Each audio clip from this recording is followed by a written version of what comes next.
Bienvenue dans ce deuxième live sur le support qu'on va utiliser pour l'atelier de ce vendredi qui est la série sud-africaine The Polygamist. Pour la traduction française, le polygame. Dans l'atelier dont je parle, c'est celui qui s'affiche à l'écran et c'est celui du lien épinglé dans les commentaires.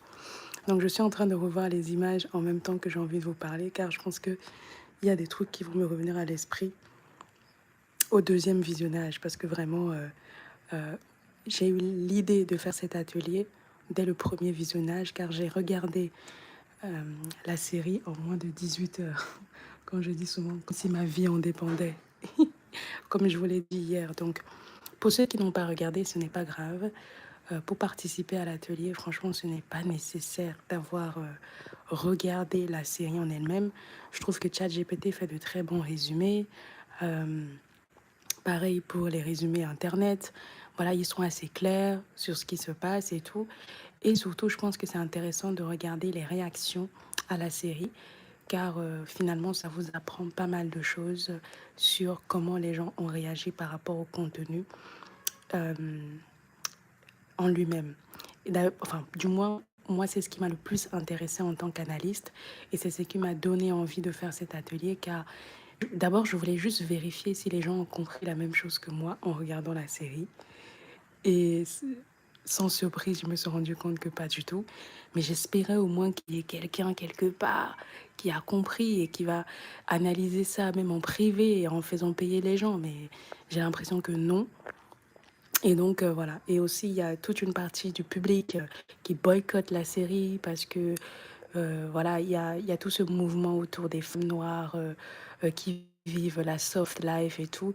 Donc toutes les femmes qui défendent un peu cette, on va dire, cet art de vivre, bah, en fait, refuse cette série-là. Et j'aimerais d'ailleurs en toucher un petit mot, car y a finalement toute une partie des gens qui pensent que la série... Enfin, j'ai entendu une coach, je crois, dire que elle ne regarde pas la série parce qu'elle ne veut pas nourrir le fait de voir des femmes noires souffrir. Elle en a marre de voir des femmes noires dans des rôles difficiles, dans des rôles où elles souffrent, dans des rôles où elles sont humiliées. Et donc, elle est boycottée pour cette raison-là. Car pour elle, elle a besoin de ça dans son esprit, elle a une belle vie, et, euh, et elle, finalement, bah, dans sa vie, elle n'a pas envie d'avoir ce genre d'énergie dans sa vie. Et euh, j'ai trouvé ça prétentieux, j'ai trouvé ça sacrément osé, déplacé même, et très présomptueux pour le coup. Et je vais vous expliquer, parce que comme vous le savez, moi je suis une femme noire, hein, je suis une africaine, je vous le dis tout le temps.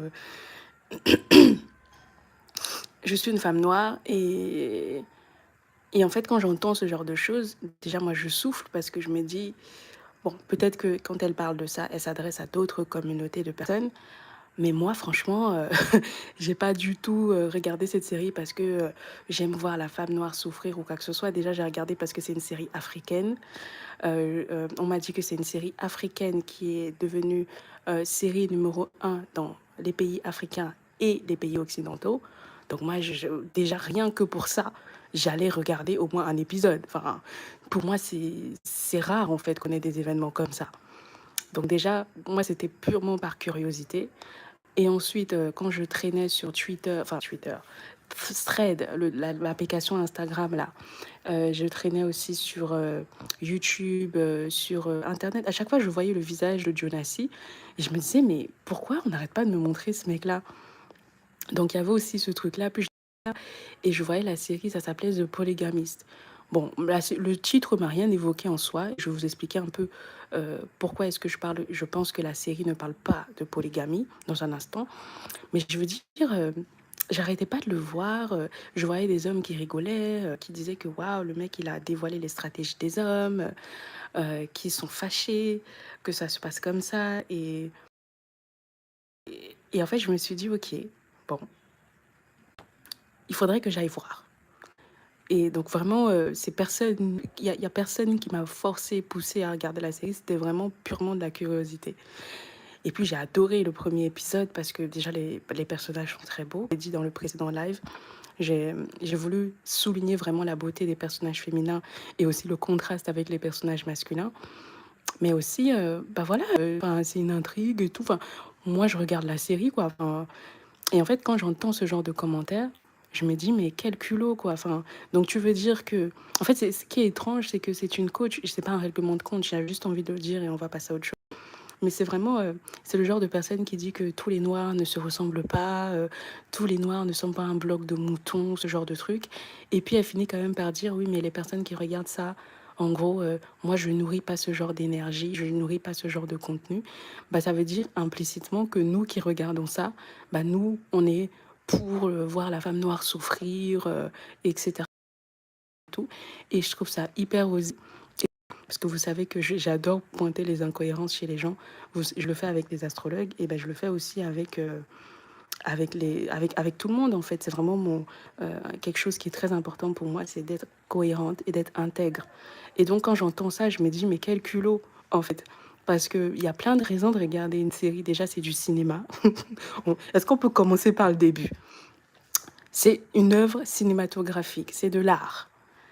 C'est de l'art qu'on a envie de consommer, tout comme on consomme de la musique, comme on consomme, je sais pas, un artiste, on consomme un concert, on consomme, je sais pas moi, une œuvre, comme on fait. J'aime bien regarder aussi les vidéos où je vois des gens faire de la manicure, où je vois des gens faire du ménage. Enfin, c'est une œuvre d'art, en fait, une série. Donc, en fait, on peut juste vouloir regarder la série parce que c'est une œuvre d'art, point barre. Tu vois ce que je veux dire? On n'essaie pas toujours de s'identifier aux personnages, de nous voir en eux. Franchement, non, en fait. Non, non, non, non. Et c'est pas parce que ce sont des noirs comme moi que je me vois dans les personnages, etc. Pas du tout. Il y a plein de séries que je regarde juste parce que bah, c'est des œuvres cinématographiques et c'est tout. Et je pense que ce polygamiste en fait partie pour moi. Maintenant, ce qui fait que j'en parle aujourd'hui, ce sont les réactions en fait finalement des gens de ma communauté, les réactions des femmes noires, toutes les conversations que ça crée. C'est ça qui me fait me dire, bon, il faut en parler. Et personnellement, j'aime bien parler d'un point de vue universel parce que finalement, on regarde des humains avoir des relations et je trouve que c'est le plus important. Parce que je trouve que j'ai pas l'impression que pour une fois, une série africaine ne peut parler qu'aux Africains. Vous voyez, enfin, il y a des séries vraiment, ils mettent tellement de contexte africain que un blanc, un Australien et tout peut pas se projeter là-dedans. Mais je trouve que vraiment la série réussit à faire, à toucher plein de sujets finalement très universels pour que n'importe quel spectateur dans le monde puisse se projeter là-dedans. Et c'est aussi pour ça que je regarde. Et puis, je suis désolée, mais les personnages sont riches. Déjà, pour commencer. Oui, peut-être que il y a des gens qui souffrent, la femme est maltraitée, les femmes sont maltraitées dans la série, oui, mais ils sont riches, déjà. Parce que souvent, on a l'habitude de regarder ce genre de série où les personnages sont de classe moyenne ou pauvres. Et je trouve que c'est bien. Désolée, ça fait je sais pas si ça fait très capitaliste, mais je trouve que c'est bien de temps en temps d'avoir ce genre de série où les personnages sont non seulement riches, beaux, en tout cas pour les femmes, et africains. Voilà, parce que souvent, les personnages riches, ils sont souvent afro-américains et et on est obligé de les voir différemment. Enfin, personnellement, moi, j'arrive pas à m'identifier à des afro-américains, en tout cas pas aussi facilement, pas aussi rapidement qu'avec des Africains. Donc déjà, moi, j'étais très contente d'entendre le Zoulou, même si je comprends absolument rien. Voilà, c'est vraiment pour ça, en fait, voilà, que j'ai regardé la série. Donc, c'était pas parce que on aime regarder les femmes noires souffrir. Enfin, je trouve que c'est vraiment un argument qui n'a ni tête ni queue.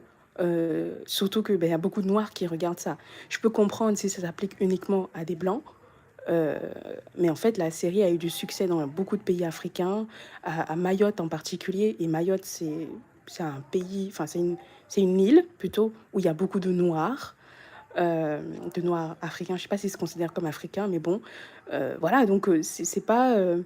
Je trouve que c'est très insultant, en fait. de cette conclusion-là. Donc ça, j'ai envie de dire ça, c'est vraiment... Et puis, il y a aussi, je pense, ce que ça révèle finalement, ce genre d'avis sur la personne. Ça révèle plus des choses sur la personne, sur ses attentes en ce qui concerne les œuvres cinématographiques, artistiques, que la réalité en fait. Parce qu'il y a plein de raisons de regarder les séries et ce n'est pas toujours pour s'identifier, pour se projeter, pour voir sa vie, pour savoir avec quel personnage on se retrouve, etc. Non, non, non. Moi, je trouve que c'est une réduction assez dommage, en tout cas pour la personne en particulier. Mais bon, bref, je suis pas là pour parler d'elle. On va parler de notre sujet, qui est une des premières choses que j'avais envie de dire. C'est d'abord de revenir en fait sur le titre de la série, parce que je trouve que c'est de là où commencent tous les problèmes. The Polygamist. On va commenter le post dans un instant. Mais voilà, je vous rappelle que il y aura l'atelier ce vendredi 17 juillet à 19h, heure de France. Parce que où je suis, on a un fuseau horaire différent, donc je préfère préciser. En tout cas pour l'instant, je pense que ça va changer bientôt.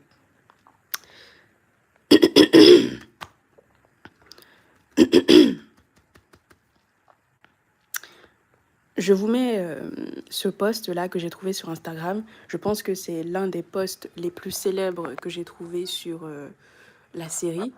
Du moins, le post le plus célèbre en français.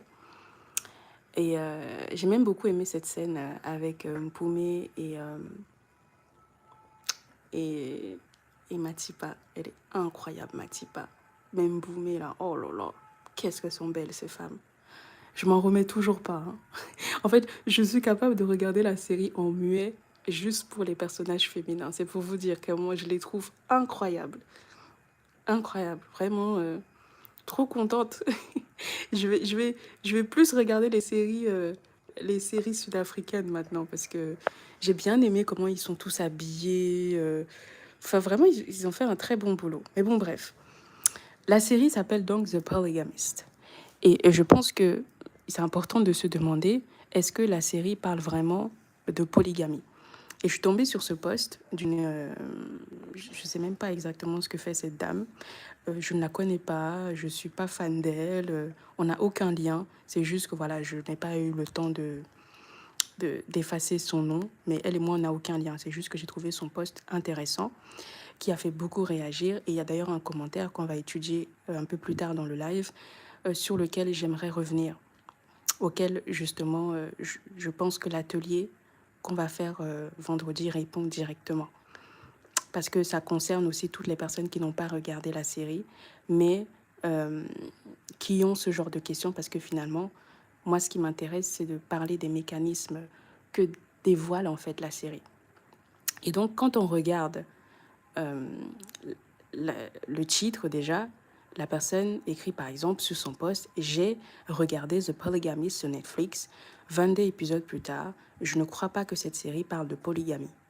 Elle parle de pouvoir, de lâcheté collective et de famille dysfonctionnelle. »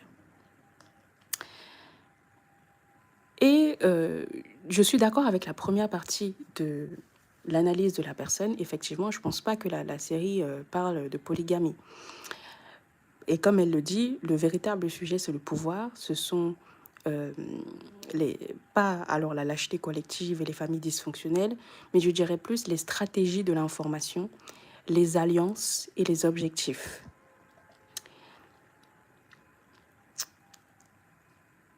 Pourquoi est-ce que je dis ça et que je ne rentre pas dans la définition, on va dire, sociologique, moraliste de la série, comme je vous ai dit dans le dernier live?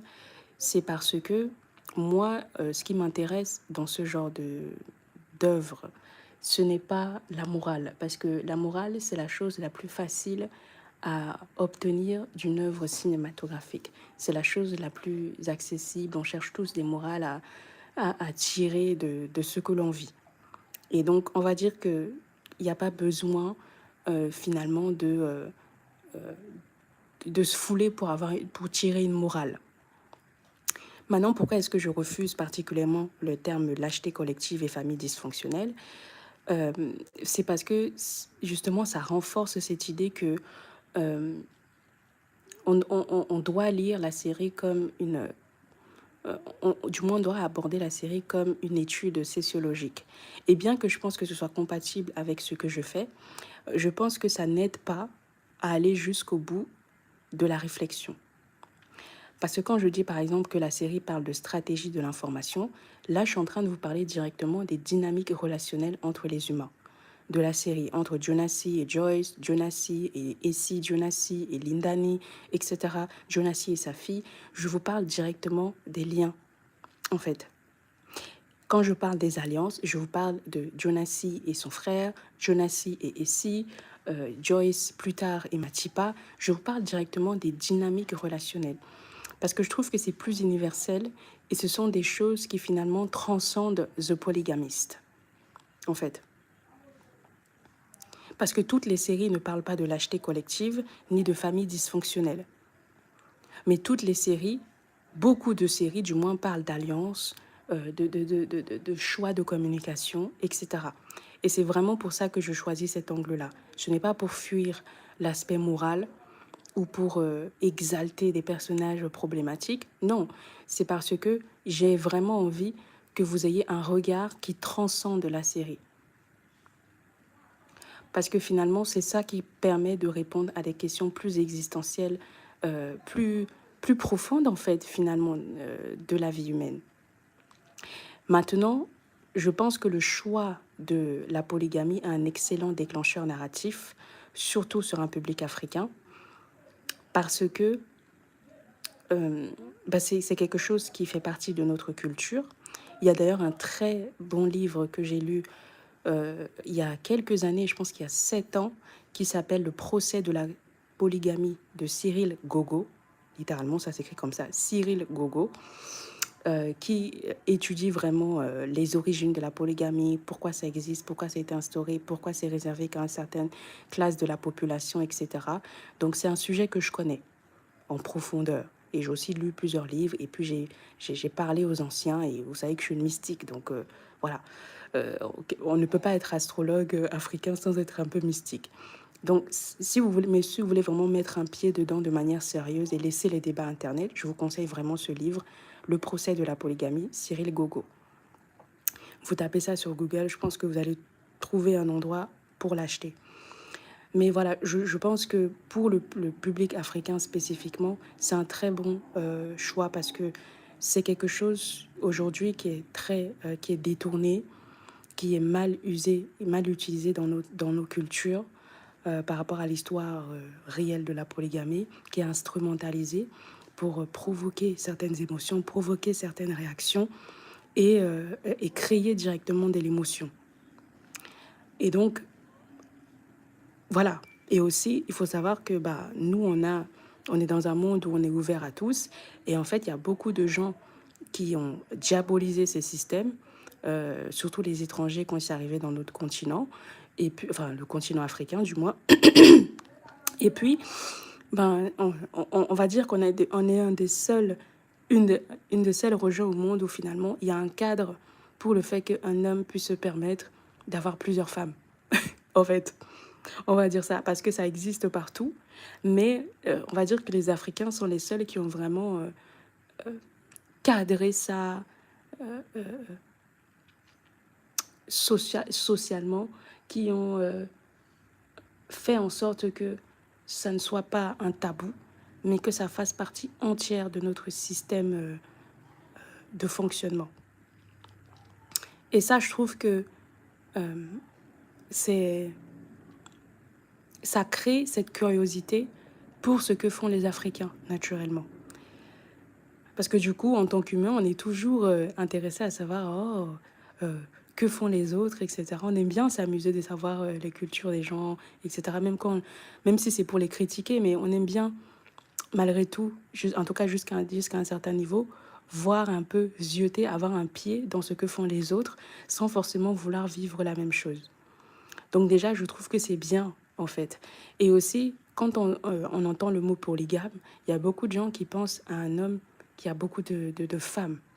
Alors que la polygamie, pour ceux qui connaissent un peu les origines du terme, ça va dans les deux sens. C'est-à-dire, c'est à la fois la polygynie, donc un homme avec plusieurs femmes, mais aussi la polyandrie, une femme avec plusieurs hommes. Mais sauf que dans l'imaginaire, on a plus tendance à penser à un homme avec plusieurs femmes parce qu'on vit dans des systèmes patriarcaux à travers le monde. Euh, et la polyandrie est beaucoup moins répandue, en tout cas plus dangereuse, j'ai envie de dire. Et donc, voilà, je trouve que c'est bien. Ils ont été très smart de choisir ça comme titre, alors que finalement, quand on regarde vraiment la série, et là je vais spoiler, attention, en fait, on se rend bien compte que la polygamie, non seulement ce n'est même pas le choix du personnage principal, c'est ça qui est fou, mais en plus, il n'y a pas vraiment une dynamique de polygamie comme la vivent les Africains au quotidien. Dans le sens où la plupart des foyers polygames africains n'ont pas les moyens financiers qu'on voit dans la série The Polygamist de la part de comme Jonassi. La plupart des hommes polygames n'ont pas ces moyens-là. Et donc, il n'y a pas toute cette aisance, au moins cette opulence, en fait, qu'on peut observer dans la série. Et donc, mais malgré tout, les humains ont cette fâcheuse tendance à toujours rendre très personnel, finalement, les histoires qui parlent très peu d'eux. Et ça, je le vois constamment dans les contenus astrologiques, en fait. Donc, je n'invente rien. On est vraiment comme ça en tant qu'humain. On a cette fâcheuse tendance à se dire que tout contenu qui ne parle pas, à ramener vraiment les contenus à nous, à ramener, oui, vraiment à ramener les sujets à nous, en fait. Je sais pas si c'est, alors j'ai pas vraiment de jugement dessus. Je sais pas si c'est une tendance narcissique. Je sais pas si c'est, je sais pas exactement d'où ça vient. Vous me direz. Mais donc voilà. Et donc je trouve quand même que c'est quand même malin de leur part d'avoir choisi ce titre alors que finalement, on voit très peu la dynamique de la polygamie telle que les Africains la vivent au quotidien. Et surtout, ce n'est même pas le personnage principal qui choisit d'être polygame. C'est qu'on lui offre la polygamie sur un plateau et il ne fait que l'accepter, en fait. C'est ça qui me fait rire.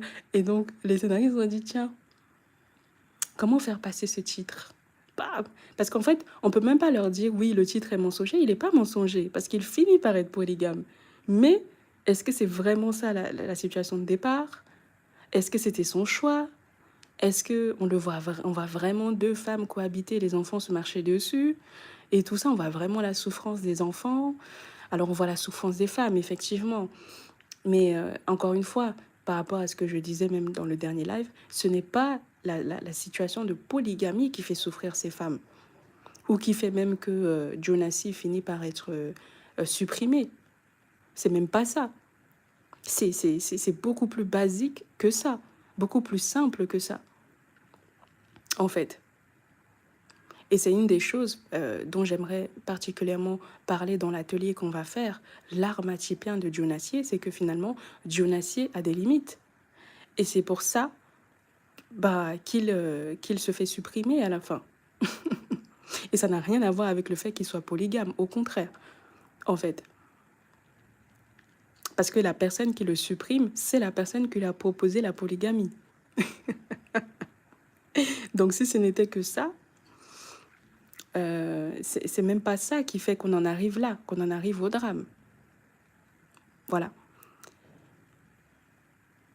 Et donc, moi, je pense que c'est très important de comprendre, finalement, pourquoi Jonassi est le personnage principal de cette série. Il est où même? Est-ce que j'ai des photos de lui? J'ai pris que des photos des meufs. Je suis grave, moi. J'ai pris que les photos des meufs. Pourquoi Jonassi se fait supprimer à un moment donné dans la série, du moins à la fin?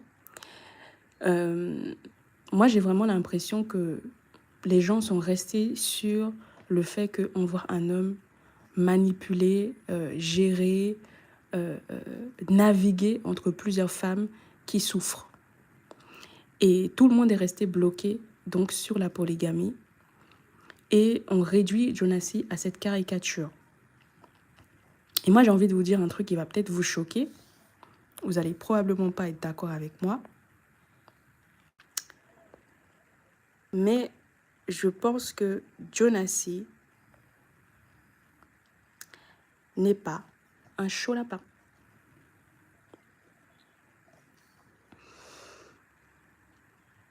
Jonassi n'est pas un chaud lapin.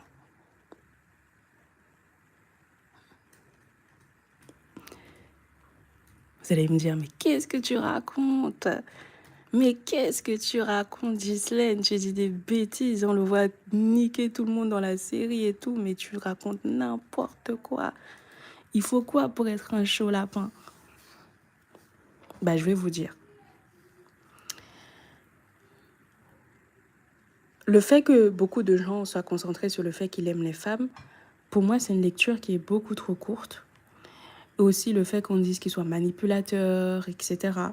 Un peu comme dans ce post que je vous ai mis en capture d'écran et tous les autres posts, finalement, que j'ai étudiés, même la dernière fois qu'on s'est vu, pour parler de ce sujet, je trouve que ça n'apporte rien.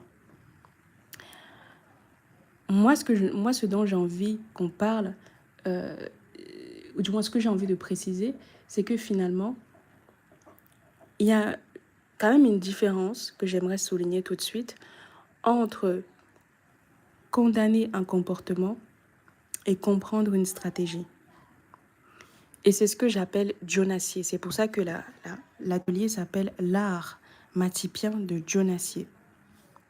En fait, parce que moi, je n'essaye pas de vous apprendre à être comme lui. Je veux vraiment vous transmettre le système de Jonassi pour que vous puissiez mieux vous en protéger. C'est ça qui m'intéresse. Il n'y a que ça qui m'intéresse. Rien d'autre. Parce que les Jonassi, comme beaucoup de gens l'ont souligné, on en connaît plein. Il y en a beaucoup dans les communautés africaines, mais partout dans le monde, peu importe les couleurs de peau, avec tout niveau de revenus confondus, etc. Des Jonassi, on en connaît plein. Et c'est pour ça que je pense que c'est même pas franchement nécessaire de regarder les 22 épisodes. Je pense que 1 ou 2, ça suffit. Le premier et le dernier, pour être très honnête, même si je trouve que c'est très bien réussi. Parce qu'il n'y a pas besoin de se taper les 22 épisodes pour comprendre que Jonassi est quelqu'un de très fort. Et c'est pour ça que c'est le personnage principal. Il est plus fort que Magesh, parce que Magesh a une alliance avec lui qui finalement tourne autour de lui. Il est plus fort que Freedom, parce que Freedom, il n'a pas d'histoire à part sortir des punchlines. Son beau-fils, à part sortir des punchlines qui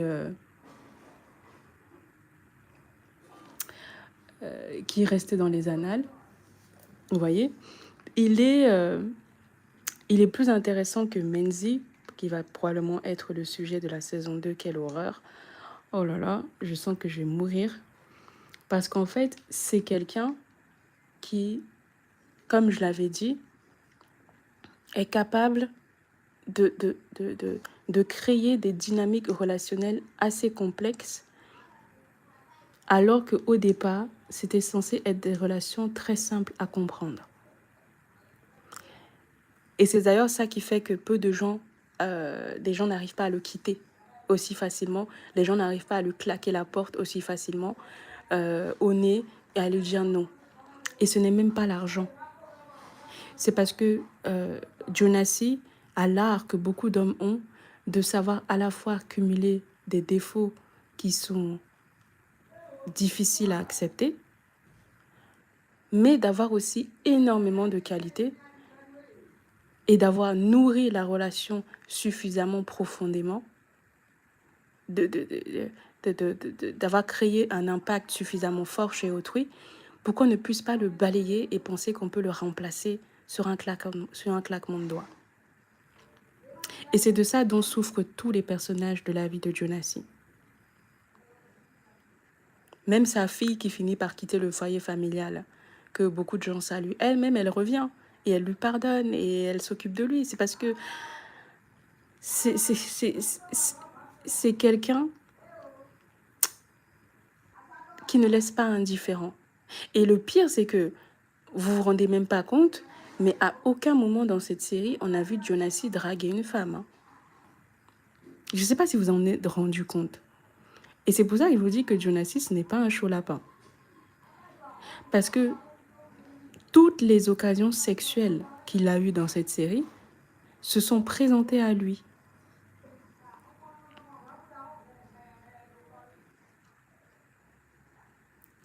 Elles lui ont été offertes sur un plateau. Ce n'est pas un coureur, ce n'est pas un dragueur, ce n'est pas un homme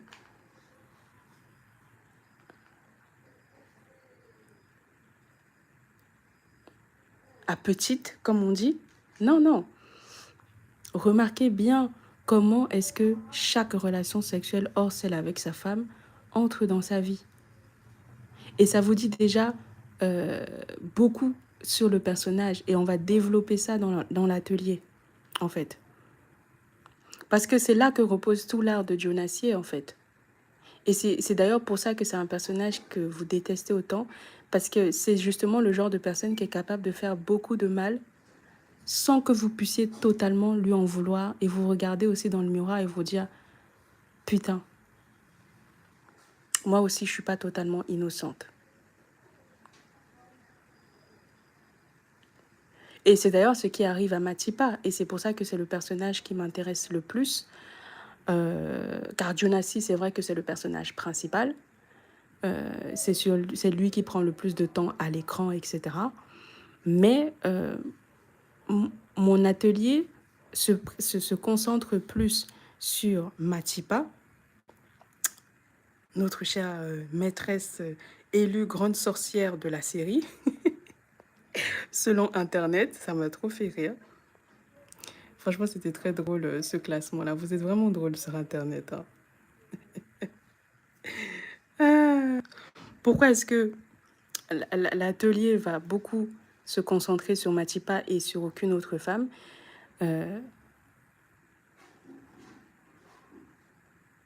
C'est parce que contrairement par exemple à Joyce, si on a parlé de Joyce, Joyce est un personnage, comme je vous ai dit, c'est le personnage que personnellement j'ai le moins aimé. C'est le personnage le plus ennuyant de toute la série pour moi, même si c'est elle qu'on voit le plus à l'écran. C'est le personnage le moins stratégique.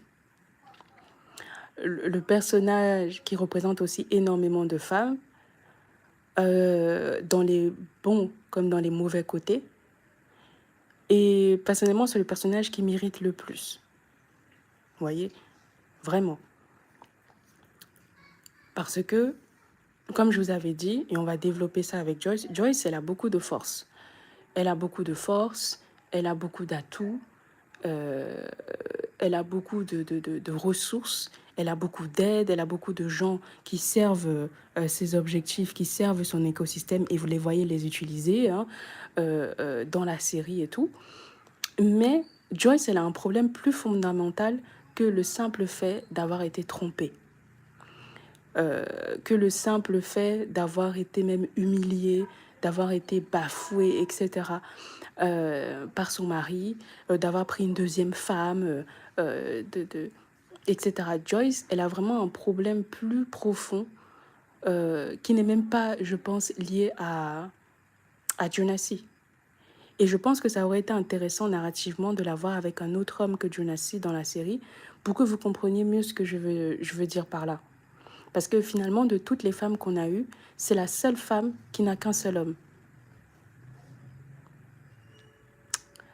Matipa, on la voit avec le frère, ensuite on la voit avec un ministre, je ne sais plus avec qui d'autre on la voit après. Et si elle a carrément un mari, un mari potiche, elle a un amant qui intimide même Jonassi, elle a une vie, quoi. Ça se voit que c'est le genre de dame qui s'amuse. Lindani, elle a un copain. Même la fille qui lui donne la maladie à la fin, elle aussi, elle a un copain. Enfin, toutes les femmes de la série, finalement, euh, on les voit avoir l'attention d'autres hommes.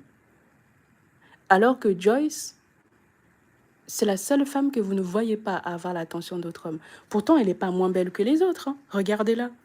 Elle est incroyable. Elle n'est pas moins belle que Matipa. Je vais vous prendre d'autres photos. Hein, qu'on la... Regardez-moi ce regard. Elle est incroyable. Donc, on s'imagine finalement que qu'elle attire le regard d'autres hommes, qu'elle est désirée et tout. Sauf que ce n'est jamais montré. Et c'est pour ça que vous êtes arrivé à la conclusion, souvent sur Internet, que c'est une femme qui est désespérée, c'est une femme qui ne tient qu'à son image, qui veut préserver son image plutôt que sa dignité. C'est le genre de femme qui supporte tout, le genre de femme qu'on ne peut pas voir. Vous ne comprenez pas, vous êtes en colère contre elle. Il y en a, même quand vous la plaignez, vous trouvez qu'elle exagère, vous trouvez qu'elle en fait trop, etc. Et voilà. C'est pour ça, en fait, je pense que vous êtes arrivé à cette conclusion, parce que, en fait, vous avez l'impression, malgré le fait qu'elle ait plusieurs rôles, comme je vous avais montré, on la voit être mère, on la voit être fille de sa mère, on la voit être amie de Essie et d'autres personnes, on la voit être influenceuse, on la voit être entrepreneur, enfin, peut-être pas avec le business, mais on sait qu'elle a la base du succès de Jonassi. C'est dit plusieurs fois dans la série et par plusieurs personnages. Donc, elle a une certaine autorité, crédibilité. On sait qu'elle a plusieurs rôles et pourtant, la série fait en sorte que vous avez l'impression que toute sa vie tourne autour de Jonassi. Alors que Jonassi n'est qu'un prétexte, finalement, dans la vie de Joyce. Ce n'est pas l'homme le problème. Et je pense que ça aurait été important, scénariquement, de vous montrer Joyce avec un autre homme pour que vous vous en rendiez compte, en fait. Mais ça, je vais vous montrer ça dans l'atelier, en fait, qu'on va faire ce vendredi. C'est que c'est pas le fait d'être trompé qui blesse le plus Joyce et qui l'amène à, à, à commettre tous les actes criminels qu'elle fait. Parce que l'autre fois, je vous avais dit qu'elle a fini par supprimer son mari. Mais en fait, en regardant la série, je me suis rendu compte que non. D'abord, elle est partie tabasser l'enfant d'autrui, Matipa. Elles sont où, là? Elle est d'abord partie tabasser l'enfant d'autrui. Ensuite, elle est partie tabasser Matipa, la maîtresse. Ensuite, elle a incendié la maison. Ensuite, je ne sais plus d'autres quelle dinguerie elle a fait. Après, oui, elle a volé, elle a brûlé les passeports. Ça aussi, c'est un crime à part entière. En fait, il y a tellement de dingueries qu'elle fait dans la série qu'en fait, vous pouvez pas juste vous dire, elle fait ça pour un mec, elle fait ça pour un homme, elle n'a pas de dignité, elle n'a pas d'estime. Ça n'a rien à voir avec ça. Ça n'a rien à voir avec ça. Et je pense que c'est plus difficile d'avoir une analyse froide sur Joyce que sur Matipa, parce que Matipa, finalement, on va en parler dans un instant, Matipa, elle est déjà dans un mauvais rôle. Et donc, c'est facile pour vous de la condamner et de la jeter en pâture. Alors que Joyce, finalement, elle a le bon rôle. Elle a le rôle de la femme bafouée, le rôle de la femme qu'on a eu qui souffre. On la voit même sur la pochette de la série en train de pleurer, comment dire ça, le regard vers le bas. Donc, on la met déjà dans une position où on est censé avoir de l'empathie pour elle. Et moi, je vous écris à l'image qui est affichée, la femme bafouée que je ne plains pas. Justement parce que moi, j'ai compris tout le système de Joyce, tout sur quoi ça réponse et tout sur quoi ça repose et pourquoi ça va s'effondrer, en fait. Pourquoi ça s'effondre, en fait, dans la série. Et ça s'effondre bien avant que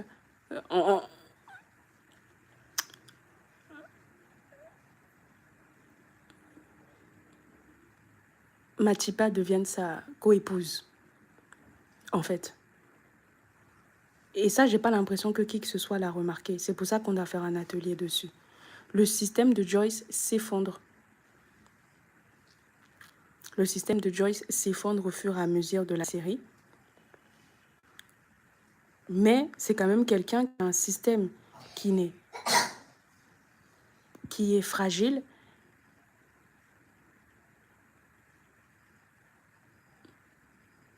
beaucoup plus profond, beaucoup plus difficile à éradier que celui de la femme qui est juste trompée.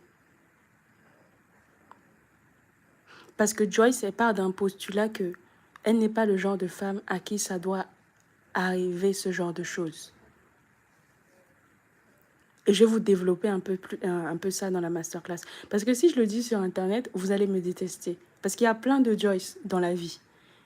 Il n'y a pas forcément toujours des femmes qui vont accepter forcément d'être des machipas. Mais il y a beaucoup de Joyce dans la vie de tous les jours. C'est qu'il y a un certain nombre de femmes qui pensent que quand elles vont cocher un certain nombre de cases, il y a un certain nombre de choses qui ne doivent pas leur arriver. Et si ça leur arrive, elles pètent un câble. Parce qu'elles n'ont jamais imaginé être autre chose que ce que elles sont, en fait. Elles ne sont jamais imaginées réussir en faisant toute autre chose que ce qu'elles font. Parfois, c'est des choses qu'on leur a appris, parfois, c'est des choses qu'elles ont elles-mêmes appris, mais en tout cas, elles ne s'imaginent pas que ce qui leur arrive va leur arriver. Et donc, quand ça arrive, elles ne savent plus quoi faire parce qu'elles n'ont appris à fonctionner qu'avec un système défini. Et quand ce système-là montre des failles, au lieu de savoir s'adapter, elles font tout pour le préserver coûte que coûte. Et c'est de ce système-là dont on va parler dans la masterclass, décidément, dans l'atelier de ce vendredi sur The Polygamist, qui aura lieu à 19h. L'art matipien de Jonassier. Parce que oui, il y a Matipa et Jonassi dans le titre, mais on va parler de tous les personnages. Pourquoi certains ont un système plus fort que d'autres? Pourquoi Matipa est plus pertinente à analyser et peut-être même à plaindre que Joyce? En fait, pourquoi? C'est ça dont on va parler. Et la raison pour laquelle je parlerai probablement pas d'Essie aussi, Essie n'est pas mon point focus parce que finalement, quand j'ai regardé la série... Attendez, je vais boire un peu.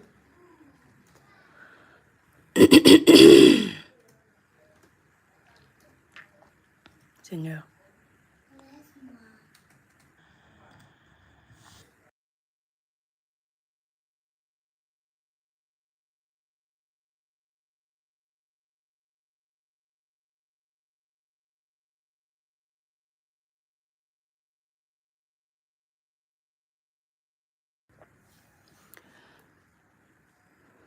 Quand j'ai regardé la série, quand j'ai appris finalement que Essie était la fameuse femme qui avait aidé Jonassi à la fin, moi je me suis dit, ah, finalement, on nous a montré cette femme-là qui est son épouse aujourd'hui, mais peut-être que le personnage le plus intéressant, ça sera finalement la fameuse Essie, donc c'est la blonde que vous avez affichée sur l'écran, en haut à droite, en fait. Je me suis dit, ah, peut-être que ce sera elle.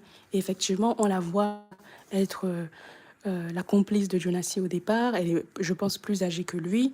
Il y a même des gens qui ont essayé de détourner la conversation pour dire que finalement, Jonassi est une victime parce que Essie a été une prédatrice sexuelle et que, voilà, personne ne parle du fait que lui aussi, c'est une victime de grouping ou de grooming, je ne sais plus comment on dit ça. Il y a un mot pour ça, là, quand les personnes plus âgées s'intéressent à des jeunes. Ça m'a fait rire et ces mecs-là, ils se sont fait incendier parce que souvent, c'est des hommes. Donc c'est un débat qui m'a fait rire. Mais en tout cas, oui, en fait, on voit bien ici être la première femme finalement qui croit en Jonassi.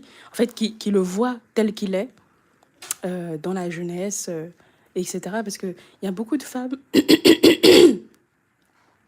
Je ne sais pas d'où vient ce biais-là, mais il y a beaucoup de femmes qui pensent que quand elles rencontrent un homme à un certain âge, bah, cet homme-là, on va dire qu'il vient de devenir comme ça, que ce soit positif ou négatif d'ailleurs. Il y a beaucoup de femmes qui vraiment ont cette croyance que quand elles rencontrent un homme à un certain âge, bah, finalement, ça fait pas longtemps qu'il est comme ça, il est vraiment devenu comme ça du jour au lendemain. suite à X événements et tout. Et, euh, et voilà, quoi. Et donc, je pense que ça fait partie des raisons, je ne dis pas que c'est la seule, hein, qui font qu'il y a des femmes qui pensent qu'elles peuvent changer un homme. En tout cas.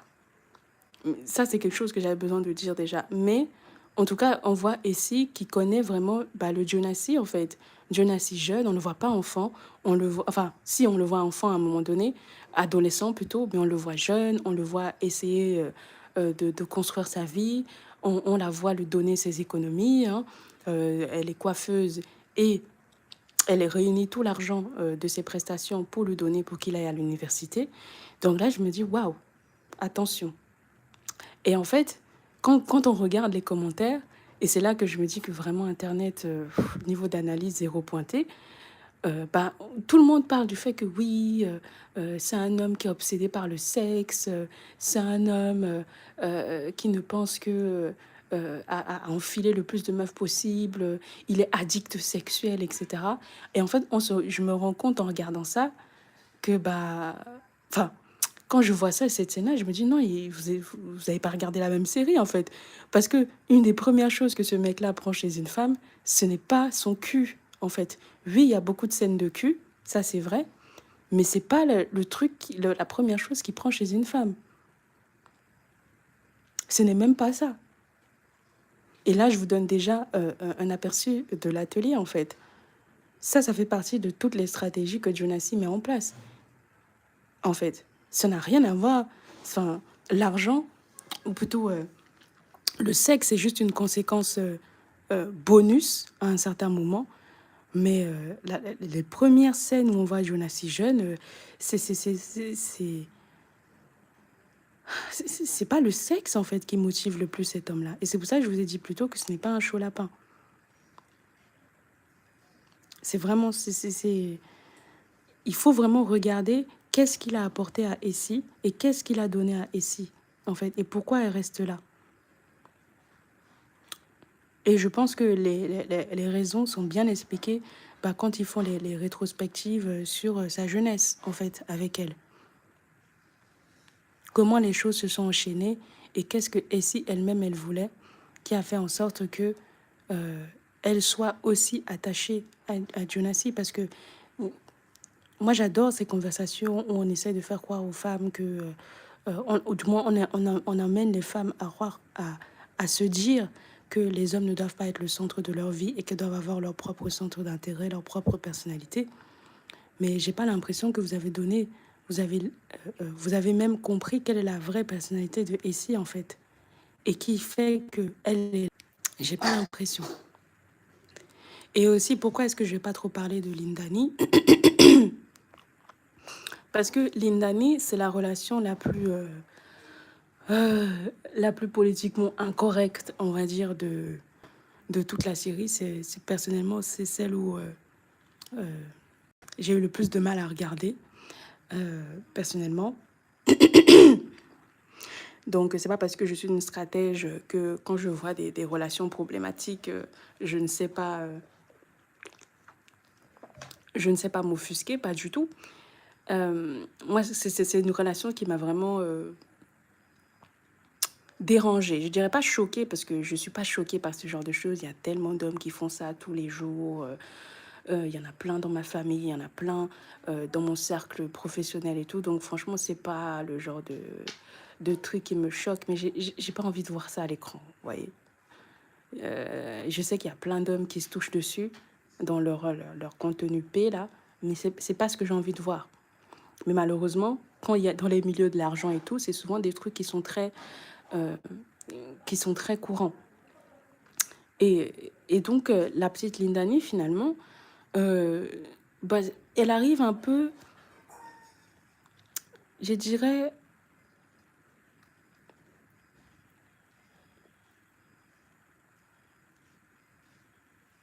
comme une énième démonstration de la robustesse du système de Jonassi. Comme une énième démonstration de comment Jonassi fonctionne. Et encore une fois, contrairement à ce que vous pourriez penser, ce n'est pas le sexe. ce n'est pas le sexe qui motive cet homme-là et ce n'est pas pour le sexe qu'il investit littéralement dans toutes les femmes dans lesquelles il investit dans la série.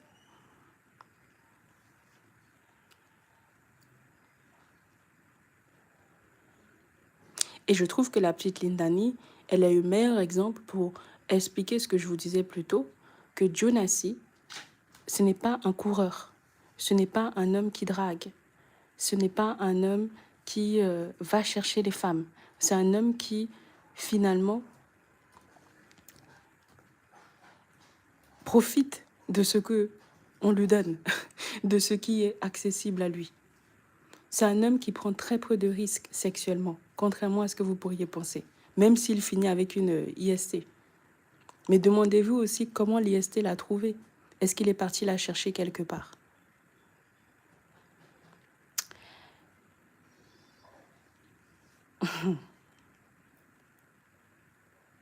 Et donc la petite Lindani, finalement, moi j'ai pas envie de trop parler d'elle parce qu'il y a tellement d'écart d'âge que ça va créer les débats. Est-ce qu'elle est vénale et tout. Et je trouve que vraiment vous avez été très dur avec elle alors que c'est quand même un personnage qui a 19 ans dans la série. Enfin, je trouve ça vraiment dégueulasse. Tout le fait que vous ayez trouvé que ce soit une sorcière, je l'avais déjà dit dans le précédent live, vraiment je trouve ça dégueulasse. Pour être très honnête, que vous ayez décidé que ce soit cette gamine, la sorcière de la série, parce qu'à la fin de la journée, c'est une victime. Et pas une victime parce que toutes les femmes de la série sont des victimes. Non, c'est une victime de quelqu'un euh, euh, qui est beaucoup trop fort, beaucoup trop puissant pour elle, pour résister à la base, en fait. Et c'est souvent le cas dans les relations où il y a énormément d'écart d'âge comme ça. Et c'est d'ailleurs le vrai danger de ces relations. Avant, avant le fait qu'on veuille te voler ta lumière, ta jeunesse et tous ces trucs-là. Ça, je pense que c'est vrai dans une certaine mesure, mais pas pour toutes les relations et ça dépend de l'écart d'âge et des mœurs aussi de l'homme en question, parce que tous les hommes n'ont pas les mêmes mœurs. Pourquoi les femmes aiment toujours mélanger, n'aiment pas qu'on pense que toutes les femmes fonctionnent pareil, mais vous n'arrivez pas à apporter la même grâce aux hommes. Alors, ils font tous des trucs parfois moralement discutables, comme Jonassi, mais pas tous de la même manière et pas tous au même degré, à la même intensité. Tous les hommes qui sortent avec des jeunes ne sont pas dans des sectes à vendre la jeunesse ou je sais pas quoi. Non. Il y en a, ils savent juste qu'ils fonctionnent dans un système où on va les laisser faire et donc ils se permettent. Parfois, ça s'arrête à ça en fait. Et c'est même pas pour les excuser, c'est juste que c'est la réalité. Quand vous êtes dans un système où on vous permet un certain nombre de choses, on vous laisse faire un certain nombre de trucs et on met des lois minimales pour pouvoir vous garantir, vous donner bonne conscience et vous laisser tranquille quand vous franchissez certaines lignes, pourquoi ils vont pas le faire en fait? Et je pense que c'est parce que les femmes, souvent, on n'est pas dans des positions de pouvoir visibles qu'on n'arrive pas peut-être à comprendre ça. Parce que les femmes aussi, elles ont une grosse position de pouvoir, mais c'est plus, comme on dit, des ressources et de la puissance invisible. Et c'est peut-être pour ça que vous avez du mal à, à, à comprendre tout ce qui est très visible et tout, alors que non. Donc moi déjà, j'ai pas envie de lancer ce genre de débat-là. J'ai déjà parlé des relations asymétriques sur ma chaîne avec la série Age of Attraction. J'avais fait une longue analyse dessus. D'ailleurs, ça devrait même être l'objet d'un atelier tellement c'était profond ce que j'avais fait. J'avais beaucoup travaillé ce sujet-là. Donc voilà, vous pouvez regarder ça. Mais je trouve que ce que j'avais dit sur Age of Attraction, c'est du même acabit en fait que ce que je pourrais dire sur Lindani. Mais comme ici, on voit, ce qui est gênant, c'est que ici, là, il y a la dimension argent, alors que dans Age of Attraction, il n'y avait pas forcément. Et donc, vous êtes beaucoup plus virulent parce qu'il y a toujours ce sentiment de mérite où les gens se disent que tel mérite d'avoir tel revenu et pas tel parce qu'il n'a pas prouvé X, parce que machin, et tout ça. Et franchement, j'ai pas envie de rentrer dans ça. Mais voilà, moi je trouve que c'est pas un personnage très complexe. Et je trouve que la série est bien parce que finalement, il y a beaucoup de personnages qui ont des répliques qui vous disent exactement qui ils sont. C'est juste que les gens ne prêtent pas attention parce que vous êtes trop happé par l'aspect dramatique, cinématographique de la série. Et donc vous passez à côté de ça. Lindani, elle vous dit clairement, moi je veux un homme riche et puissant. Enfin, vous voulez quoi d'autre en fait? Et après, on la voit avoir une conversation avec son copain de son âge. Elle essaye d'entamer une conversation qui va stimuler son imagination. Et lui, il lui répond bah, de la manière la plus banale possible, comme un mec de son âge. Et bah, finalement, voilà, tout est là en fait. Tout est clair. Vous voyez ou pas? Donc, moi, je pense que c'est le personnage, on va dire, le moins difficile à comprendre. Alors que Matipa, bah, pour moi, c'est le personnage que vous comprenez le moins.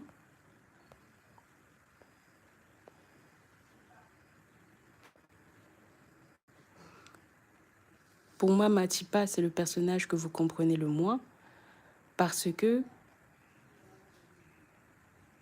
les spectateurs, en fait, vous êtes concentrés sur les actes qu'elle pose et vous ne voyez jamais sa stratégie.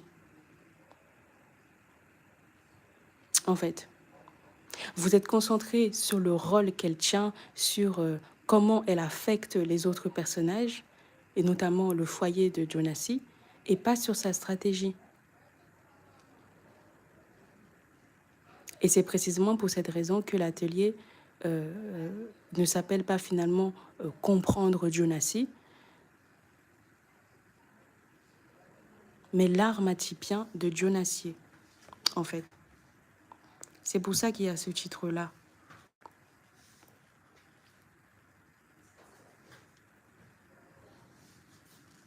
Parce que Jonassier, ça décrit une manière de construire un système, alors que l'art matipien décrit une manière d'atteindre un objectif. Et donc les deux concepts sont complémentaires en fait. Parce que finalement, chacun peut apprendre de ces deux stratégies sans jamais les reproduire.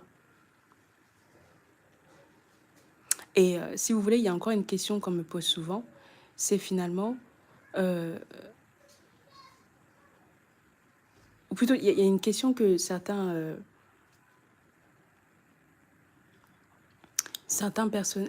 personnes qui ne regardent pas la série se posent, c'est... Enfin, une remarque que les gens font, c'est « je ne veux pas regarder la série ».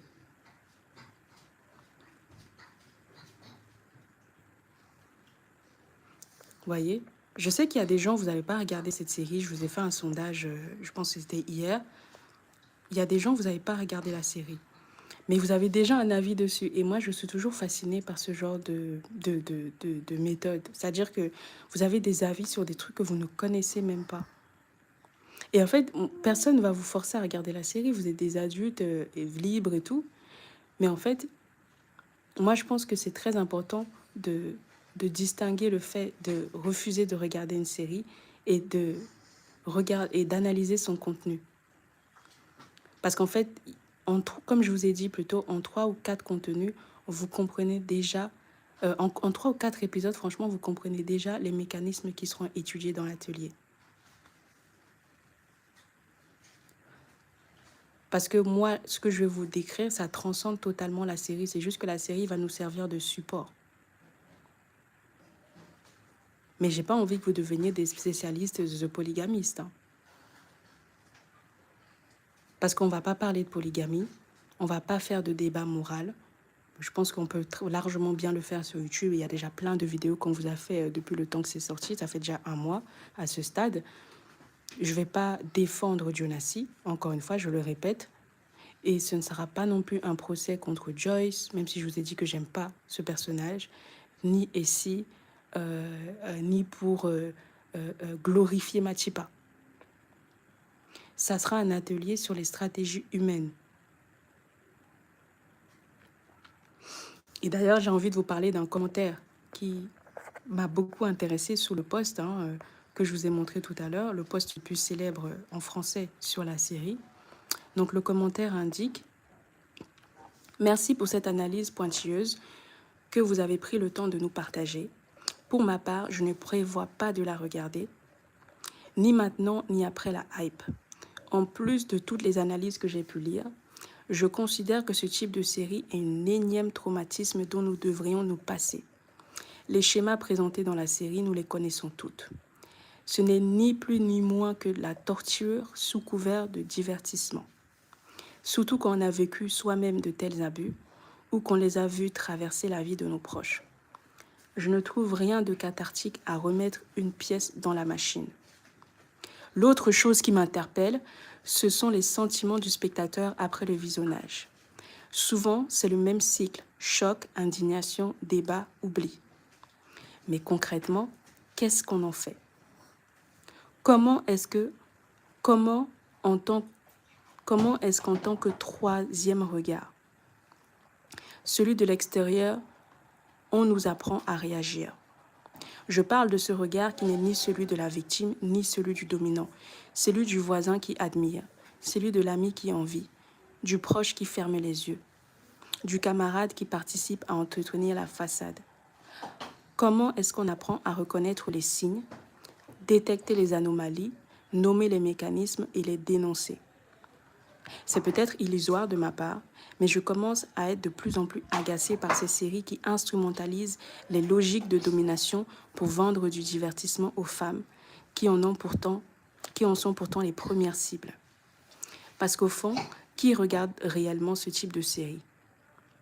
Qui va prendre le temps de suivre 22 épisodes, de disséquer les personnages, de débattre des violences, de produire des analyses et des fils de discussion? Les femmes. Et c'est peut-être ce qui me dérange le plus. Nous connaissons déjà ces mécanismes. Nous en subissons déjà les conséquences. Et pourtant, ce sont encore à nous que ces séries sont destinées. Voilà.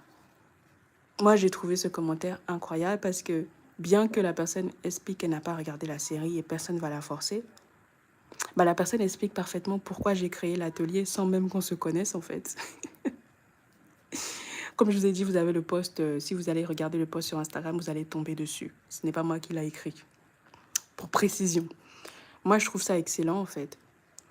Parce que l'atelier que je fais répond à cette question. Parce que malheureusement, comme je vous ai dit, et c'est d'ailleurs la raison pour laquelle je refuse de faire une énième analyse morale de jugement, c'est parce que je ne vois pas comment valider les émotions que vous avez ressenties, vous donner des listes de mots à associer au personnage, va vous aider à finalement identifier les mécanismes qui permettent de se retrouver dans le genre de situation et de subir ce que Joyce a subi, ou Matipa, ou Essie, ou Lindani, ou toutes les autres femmes, en fait.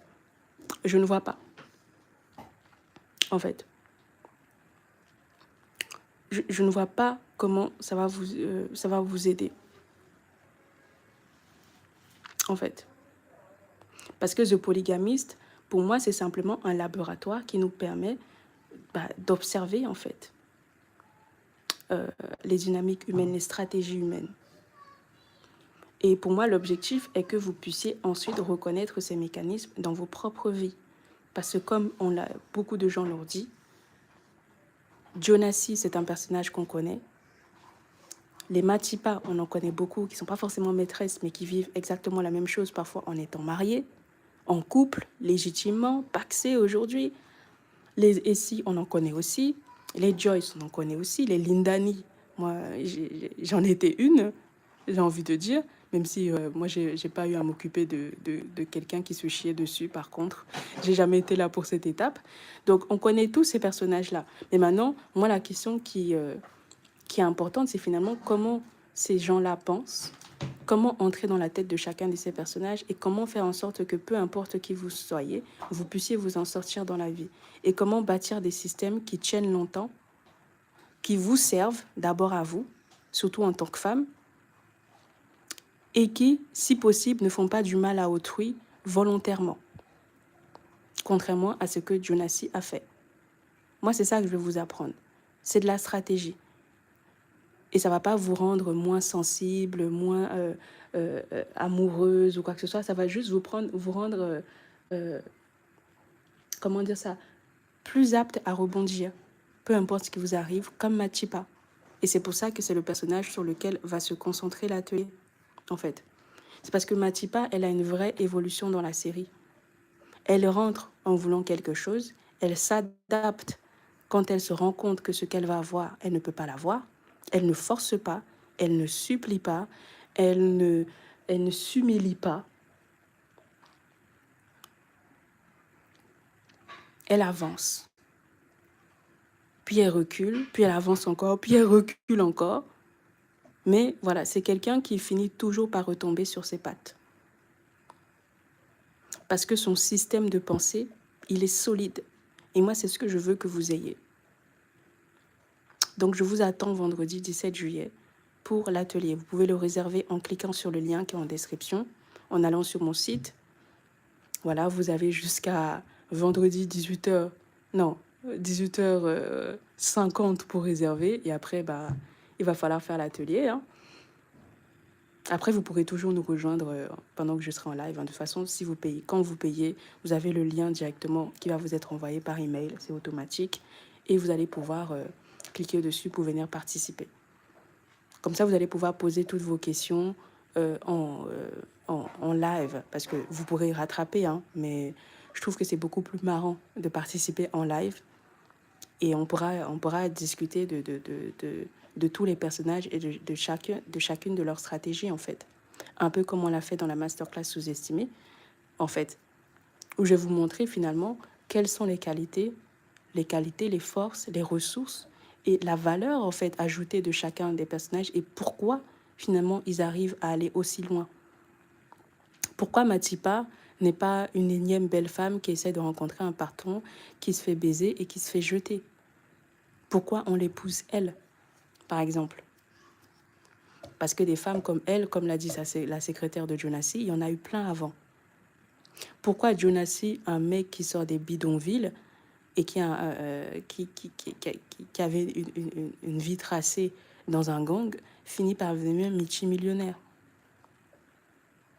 Tout en trompant sa femme, en ayant des vies parallèles, etc. Et pendant 20 ans, en ayant des complices qui ont du mal à lui dire non. Pourquoi? Pourquoi Joyce, malgré tout ce qu'elle a, la beauté, l'intelligence, la célébrité, le capital sympathie, une famille soudée, des enfants qui la soutiennent, ce qui est rare souvent dans ce genre de cas, parce que souvent les hommes arrivent même à faire en sorte que la femme se sente isolée, bah, elle n'arrive pas à avoir ce qu'elle veut. Et je vous parlais de ce qu'elle veut parce que ce n'est même pas la fidélité de Jonassi. C'est ce qu'on vous fait croire durant toute la série parce que toute sa vie semble tourner autour d'un homme, mais vous allez voir que c'est autre chose. Et pourquoi, malgré tout ce qu'elle a, elle finit quand même par être malheureuse et à se transformer en criminelle, contrairement à toutes les autres femmes que vous traitez de sorcières qui, elles, n'ont pas fini criminelles. Et c'est de ce dont on va parler dans l'atelier de vendredi. Donc je vous y attends. Et je vous dis à très vite sur Astro by Gis.